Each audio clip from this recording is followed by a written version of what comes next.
Di bawah cahaya api unggun yang redup di lereng Gunung Gede, Rea tiba-tiba memegang wajah Arya dan menciumnya dengan penuh perasaan yang selama ini disembunyikan. Saat matahari terbit keesokan paginya, keduanya terbangun dengan hati yang kacau balau, menyadari bahwa persahabatan mereka yang telah bertahun-tahun telah berubah menjadi sesuatu yang jauh lebih rumit dan menakutkan. Arya duduk tegak di dalam tenda, udara pagi yang dingin menusuk kulitnya, sementara Rea masih berbaring di samping dengan mata terbuka lebar menatap langit-langit kain tenda. Tidak ada kata-kata yang keluar selama beberapa menit yang terasa seperti berjam-jam.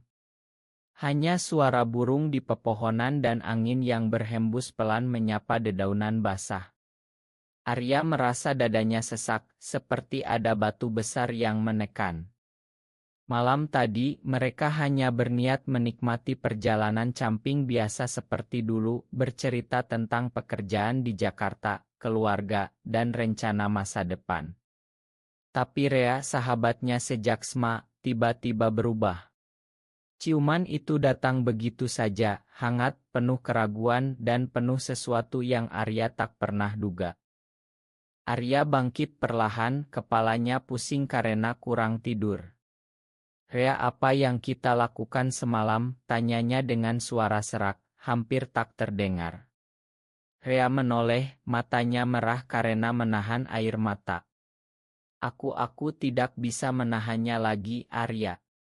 Sudah lama aku merasa begini.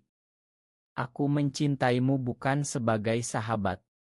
Kata-kata itu menggantung di udara seperti kabut pagi yang tak mau hilang.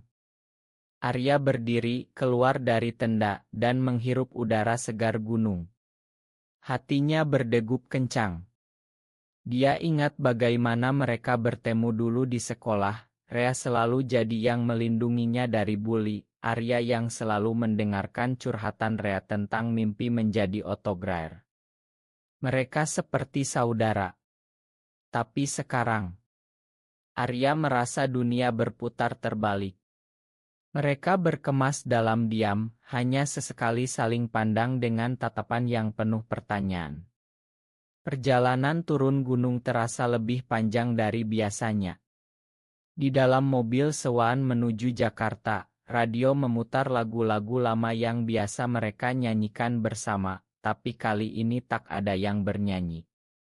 Arya memandang jalanan yang berkelok, pikirannya melayang ke keluarganya di rumah. Ibu yang selalu bertanya kapan dia akan menikah dengan gadis baik-baik, ayah yang bangga karena Arya bekerja di perusahaan besar. Bagaimana dia harus menjelaskan ini? Sesampainya di apartemen kecil mereka di kawasan Kemang, Jakarta Selatan, suasana semakin canggung. Mereka tinggal bersama sejak kuliah, hemat dan nyaman. Tapi malam itu, Rea tidur di sofa, Arya di kamar. Tidak ada obrolan panjang seperti biasa. Arya berbaring di tempat tidur, memandang langit-langit yang gelap.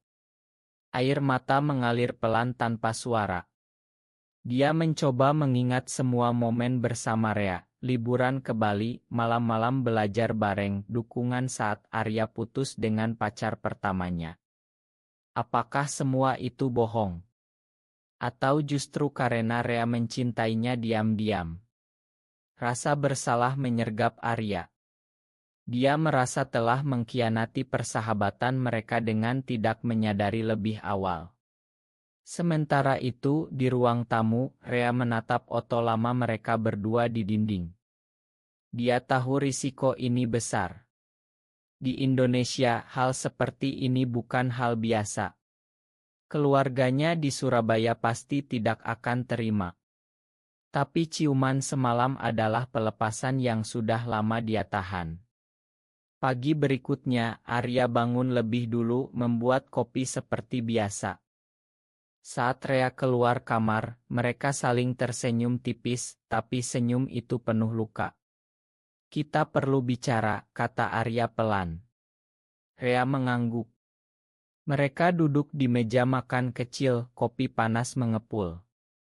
Arya mulai bercerita tentang perasaannya yang campur aduk, bagaimana dia takut kehilangan Rea sebagai sahabat, tapi juga takut jika ini berlanjut.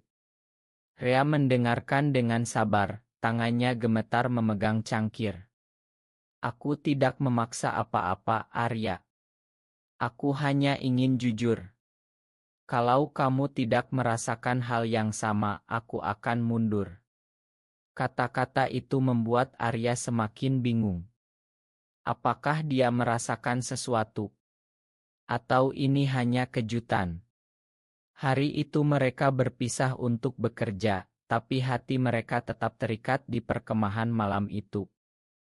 Kembali ke rutinitas kantor di pusat kota Jakarta terasa seperti sandiwara. Arya duduk di depan komputer, tapi pikirannya melayang ke Gunung Gede. Rekan kerja bertanya kenapa wajahnya pucat, dia hanya tersenyum dan bilang kelelahan camping. Tapi di dalam, badai sedang mengamuk. Setiap kali ponsel bergetar dengan pesan dari Rea, jantungnya berdegup lebih kencang. Makan siang bareng, tulis Rea. Arya ragu, tapi akhirnya setuju. Di warung soto dekat kantor, mereka duduk berhadapan seperti biasa, tapi suasana berbeda. Rea berusaha ringan bercerita tentang proyek oto terbarunya untuk majalah Trailing.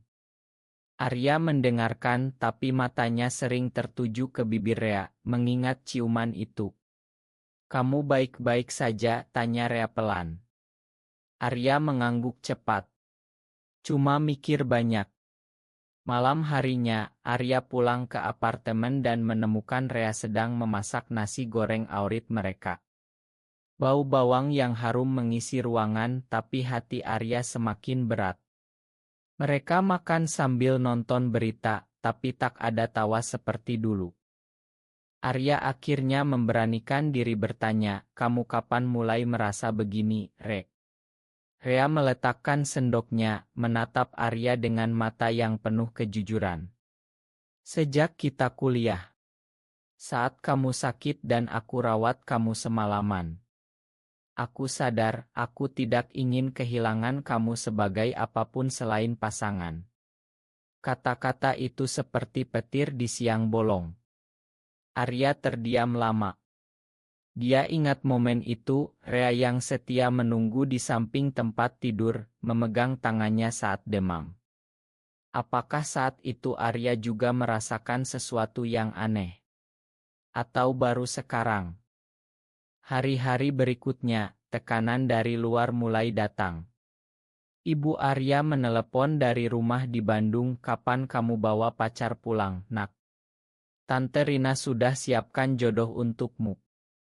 Arya menjawab asal, tapi hatinya sakit. Dia tidak berani bilang yang sebenarnya. Sementara Rea juga punya masalah sendiri. Ayahnya di Surabaya sering mengirim pesan tentang cari istri yang baik, jangan main-main terus. Rea hanya diam, tapi Arya tahu dia menderita. Suatu malam, hujan deras mengguyur Jakarta. Mereka terjebak di apartemen, lampu padam karena banjir. Duduk di lantai dengan lilin menyala, Rea berani menyentuh tangan Arya pelan. Aku takut, Arya. Takut kamu pergi. Arya tidak menarik tangan tapi juga tidak merespons. Malam itu mereka bicara panjang lebar tentang masa kecil, mimpi, dan ketakutan. Arya menceritakan betapa dia selalu merasa berbeda, tapi tak pernah berani mengakui. Rea mendengarkan dengan air mata mengalir. Perlahan dinding di antara mereka mulai retak. Tapi pagi berikutnya, Arya bangun dengan rasa bersalah yang lebih besar. Dia pergi ke kantor lebih awal, meninggalkan Rea yang masih tidur. Di perjalanan, Arya bertemu teman lama, Budi, yang bertanya tentang Rea. Kalian masih serumah. Cocok banget sih, seperti pasangan. Kata-kata polos itu membuat Arya panik. Apakah orang lain sudah curiga? Malam itu, Arya memutuskan untuk mencoba normal. Dia menghubungi mantan pacarnya, Sinta, dan mengajak makan malam. Rea tahu, tapi tak berkata apa-apa. Hanya tatapannya yang penuh luka saat Arya berdandan. Saat Arya pulang larut malam, Rea sudah tidur di sofa lagi. Hati Arya hancur melihat itu. Apakah dia sedang menyakiti orang yang paling dia sayangi? Konflik dalam diri Arya semakin dalam. Dia mulai mencari tahu tentang identitas dirinya lewat buku dan artikel diam-diam di malam hari. Tapi setiap kali Rea tersenyum padanya, dunia Arya terasa hangat lagi. Persahabatan mereka masih ada, tapi sekarang bercampur dengan perasaan baru yang menakutkan sekaligus indah. Tekanan keluarga semakin kuat saat Lebaran mendekat. Arya pulang ke Bandung sendirian, meninggalkan Rea di Jakarta dengan alasan kerja. Di rumah, ibu dan ayahnya terus menanyakan tentang masa depan. Kamu sudah 20 genep tahun, Arya. Jangan seperti temanmu yang masih sendiri, kata ayahnya sambil menikmati opor ayam. Arya tersenyum kaku, tapi di dalam hatinya bergolak. Malam itu, dia menerima telepon dari Rea. Suara Rea terdengar lelah. Aku kangen kamu, Arya. Di sini sepi. Arya menjawab singkat, takut keluarganya mendengar. Keesokan harinya, sepupu Arya bercerita tentang tetangga yang aneh, pria yang tak pernah menikah dan tinggal dengan sahabat prianya. Katanya mereka gay, loh. Malu keluarganya, kata sepupu itu sambil tertawa. Arya merasa seperti ditampar. Dia pulang ke Jakarta dengan hati lebih berat. Rea menyambutnya dengan pelukan hangat, tapi Arya menjauh pelan. Kita harus hati-hati, Re. Orang-orang mulai curiga. Rea mengangguk, tapi matanya sedih. Mereka mulai menghindari sentuhan kecil yang dulu biasa, tapi semakin sulit.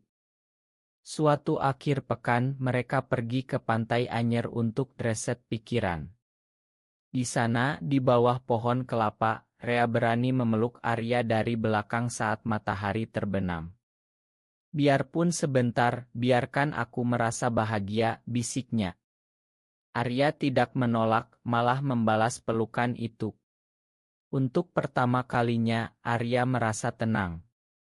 Tapi saat kembali ke Jakarta, masalah baru muncul. Rekan kerja Arya, Rina, melihat foto mereka berdua di ponsel dan bertanya langsung, kamu dan Rea pacaran ya? Arya panik dan menyangkal keras. Malam itu, dia bertengkar dengan Rea. Kamu bikin hidupku susah, teriak Arya. Rea diam, lalu pergi keluar apartemen. Arya menyesal seketika. Dia mencari Rea di taman dekat rumah, menemukannya duduk sendirian di bangku. Ma, kata Arya pelan. Rea tersenyum lemah. Aku mengerti. Di negara ini sulit. Mereka pulang bersama, tapi jarak di antara mereka semakin terasa. Arya mulai membaca cerita-cerita online tentang orang-orang seperti mereka di Indonesia, bagaimana banyak yang harus sembunyi atau pindah ke luar negeri. Apakah dia siap? Sementara itu, Rea diam-diam mengirim lamaran kerja sebagai autografer di Bali. Dia tak bilang pada Arya, takut Arya marah. Konflik batin Arya semakin parah. Di kantor, dia mulai menghindari obrolan pribadi. Di rumah, dia sering menangis sendirian di kamar mandi. Rea tahu, tapi memberi ruang. Suatu malam, Arya mimpi tentang perkemahan itu lagi. Bangun dengan keringat dingin, dia pergi ke ruang tamu dan melihat Rea masih terjaga. Mereka bicara sampai pagi, tentang masa depan, tentang takut kehilangan keluarga, tentang cinta yang tak bisa dipilih. Saat ajar menyingsing, Arya memegang tangan Rea untuk pertama kalinya setelah malam di gunung. Aku tidak mau kehilangan kamu, katanya. Itu adalah langkah kecil, tapi berarti besar. Namun, badai belum berakhir. Krisis datang saat ayah Rea tiba-tiba datang ke Jakarta tanpa pemberitahuan. Beliau menemukan oto-oto intim di laptop Rea yang tak terkunci. "Ini apa, Rea? Kamu laki-laki kok seperti ini?" bentak ayahnya di ruang tamu. Rea berdiri membeku. Arya yang kebetulan pulang kerja menyaksikan semuanya dari pintu. Suasana tegang. Ayah Rea memaksa Rea pulang ke Surabaya untuk diobati. Rea menolak, tapi air matanya jatuh. Arya tak berani campur tangan, takut membuat situasi lebih buruk. Malam itu, setelah ayah Rea pergi, Rea menangis di pelukan Arya untuk pertama kalinya. "Aku lelah, Arya. Lelah sembunyi." Arya merasa hatinya hancur. Dia sadar, selama ini dia yang paling egois, selalu memikirkan dirinya sendiri. Keesokan harinya, Arya memutuskan untuk bicara dengan ibunya lewat telepon. "Bu, aku ada yang ingin cerita." Ibu Arya mendengarkan dalam diam saat Arya bercerita tentang Rea. "Kamu bercanda, Nak," suara ibunya gemetar. Telepon ditutup dengan tangis. Arya duduk di lantai apartemen, merasa dunia runtuh.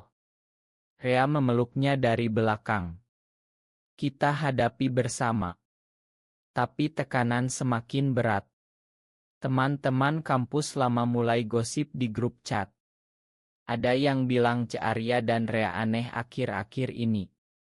Arya mulai absen kerja karena depresi. Rea mengurusnya, memasak, menemani jalan pagi di sekitar apartemen. Perlahan, Arya mulai menerima perasaannya. Dia sadar, cintanya pada Rea bukan sekadar kejutan, tapi sesuatu yang sudah lama tumbuh tanpa disadari. Suatu hari, mereka kembali ke Gunung Gede, kali ini bukan camping biasa, tapi untuk mencari kedamaian. Di tempat yang sama, api unggun menyala lagi. Rea memegang tangan Arya. "Apapun yang terjadi, aku di sini." Arya mencium Rea pelan, kali ini dengan sadar.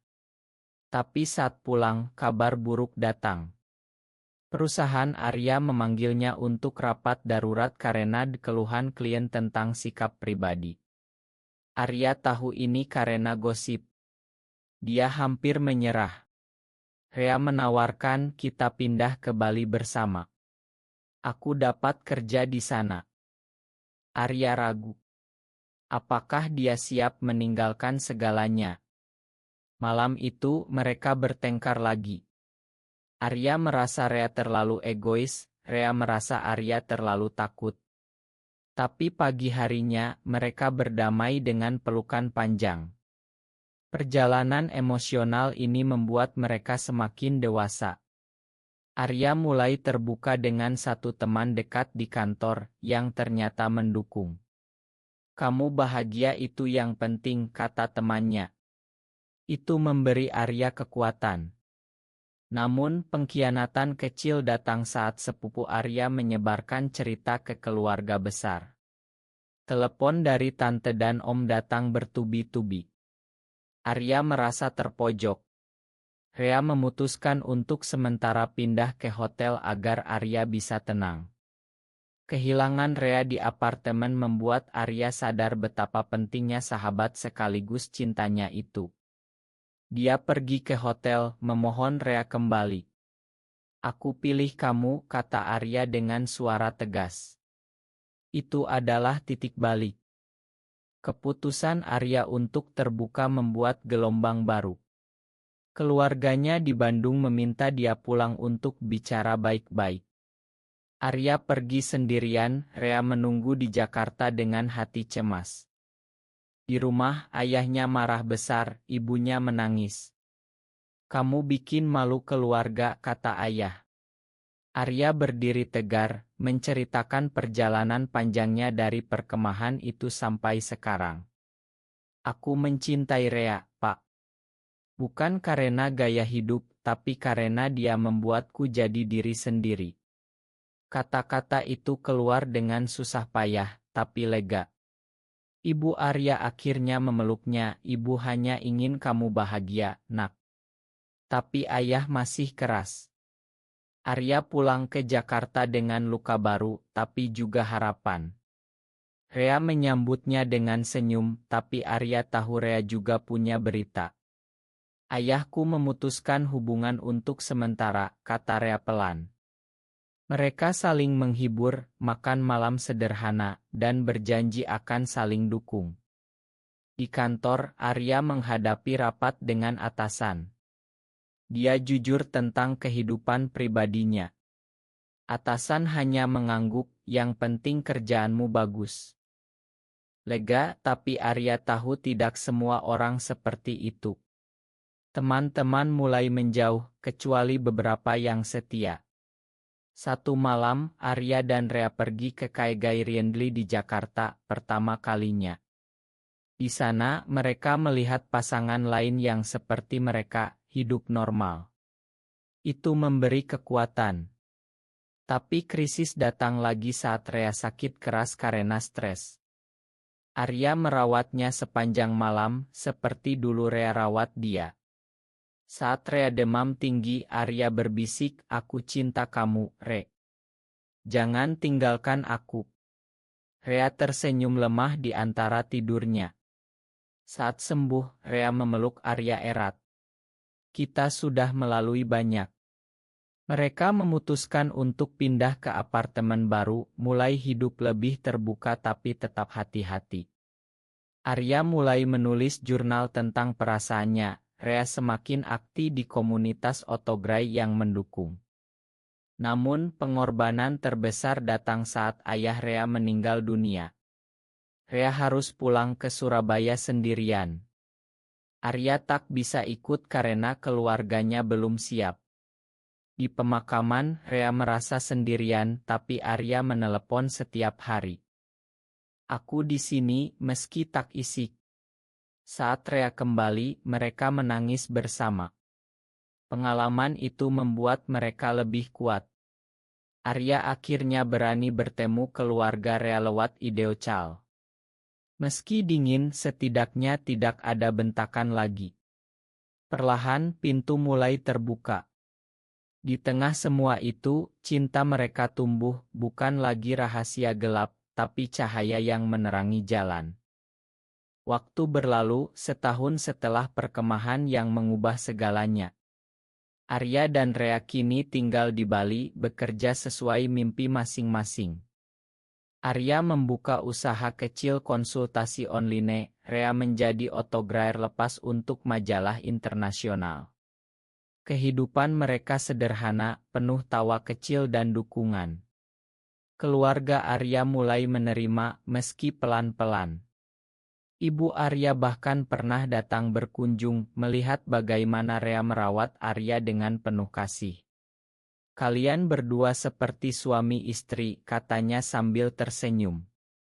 Ayah Rea, meski tak pernah sepenuhnya memakan, setidaknya tak memutus hubungan.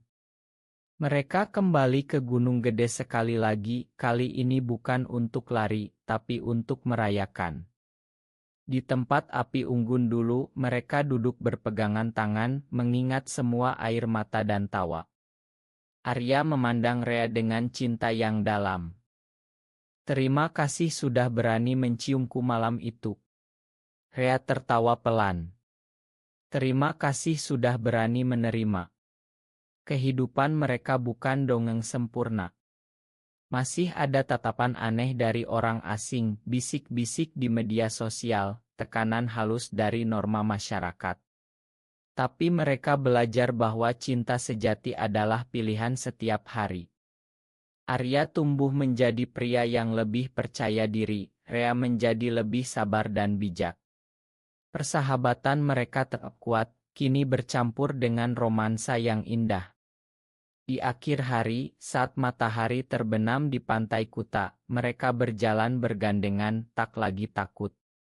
Tapi pertanyaan besar masih menggantung, apakah benar cinta sesama jenis harus disembunyikan selamanya demi menjaga harmoni keluarga, atau salah jika kita memilih kebahagiaan pribadi meski melawan norma? Benar atau salah?